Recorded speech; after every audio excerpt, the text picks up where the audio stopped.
देखिए, कई महत्वपूर्ण इश्यूज एकदम सामने हैं।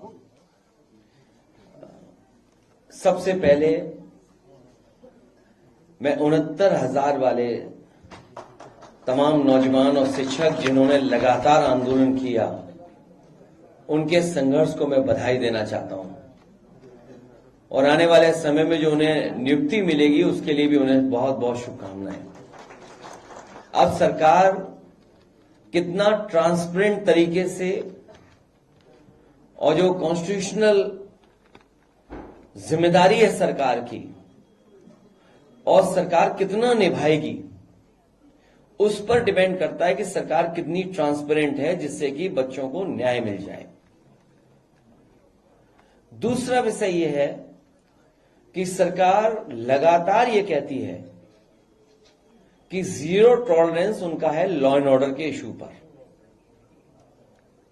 शायद पूरे देश में कहीं ऐसी घटना नहीं हुई होगी जहां ठेकेदार, एजेई, इंजीनियर्स मिलकर के पहले तो घपला घोटाला करें, भ्रष्टाचार करें और कोई कारण ऐसा बने इंजीनियर की हत्या हो जाए। सोचिए, अपने पेमेंट को लेकर के, अपने मुनाफा को लेकर के हत्या हो जाए। और किस जिले में? सुल्तानपुर, जो लखनऊ से बिल्कुल करीब है। लखनऊ के बाद थोड़ा ही हिस्सा है जो अमेठी का पड़ता, वरना सुल्तानपुर जिला है, राजधानी के बिल्कुल पास वाले जिले में। और कोई हफ्ता नहीं बचता जिस दिन मुख्यमंत्री खुद न कहते हो लॉ एंड ऑर्डर को लेकर के, उनके अधिकारी न कहते हो। अगर कोई बात विपक्ष कहता है तो उसकी काट के लिए अधिकारियों को आगाह कर देते हैं और उन्हीं अधिकारियों के माध्यम से अन्याय कराते हैं।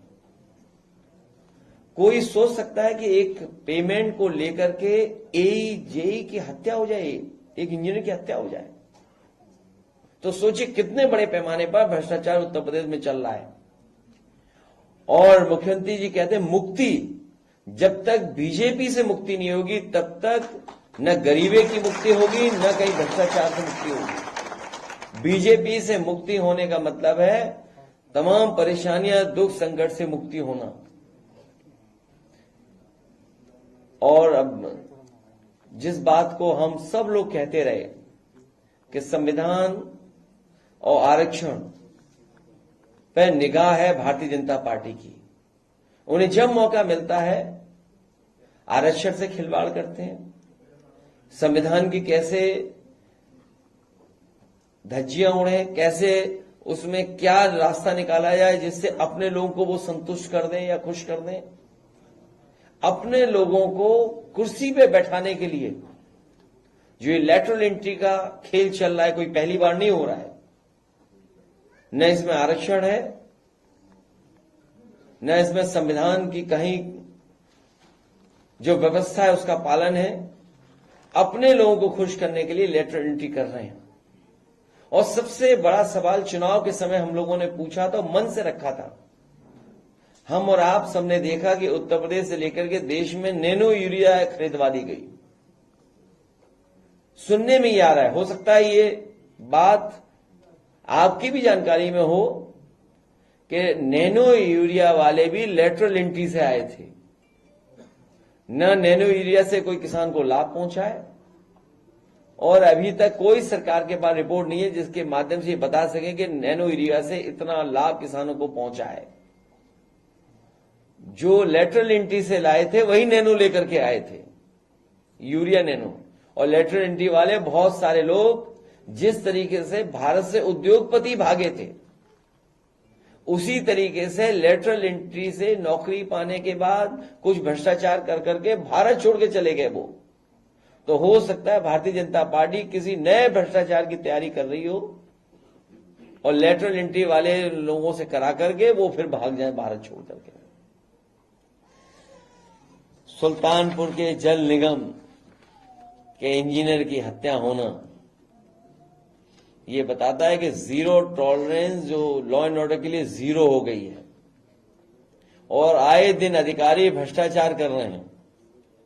अभी कन्नौज की खबर मैंने अखबार में पढ़ी कि एक चौकी इंचार्ज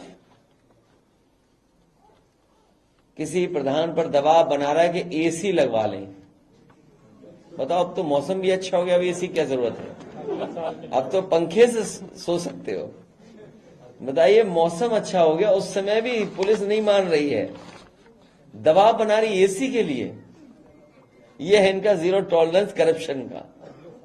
और आपके विभाग के बारे में मैंने बोला, आपके विभाग के बारे, आपके विभाग में भी भ्रष्टाचार है उत्तर प्रदेश का, आप सब जानते हो जितने खड़े हैं। क्योंकि सुनने में आया कि 1000 होर्डिंग का पैसा लिया जाता है, लगती 200 ही है। और ये नहीं मानते, आप जांच कर लो। अरे ये बात कहीं गलत हो तो आप बता दो। और वो थाने वाला मामला तो अभी तक खुला ही नहीं। एक थाना जो बलिया में था, उसकी प्रतिदिन की क्या कमाई थी सोचिए, कितने लाख की कमाई थी सोचिए प्रतिदिन। और कैसे पोस्टिंग मिली होगी सोचिए आप, पोस्टिंग कैसे मिली होगी, उसके लिए भी कोई रेट रहा होगा पोस्टिंग को लेकर के। और बताइए, आपके चैनल की एक पत्रकार महिला कह रहे हैं कि उससे भी पूछ रहे हैं रेट। सोचिए आप, ट्वीट किया उसने। ये हालत है लॉ एंड ऑर्डर की। जीरो टॉलरेंस बोलने वाले जीरो हर चीज में हो गए हैं। जो कह रहे हैं गरीबी से मुक्ति, वो जब उत्तर प्रदेश को बीजेपी से हम लोग मुक्ति कर देंगे, तब इन चीजों से सबसे मुक्ति हो जाएगी। सर, जो लोग शिक्षक भर्ती 69,000 शिक्षक भर्ती के बच्चों को, अभ्यर्थियों को लतखोर कहते थे, अब वो स्वागत कर रहा है हाईकोर्ट के आदेश का। नहीं, उन्हें तो खड़े होकर के सड़क पर सभी 69,000 वाले बच्चों को माला पहनानी चाहिए कि उनके संघर्ष की वजह से ये परिणाम आया है।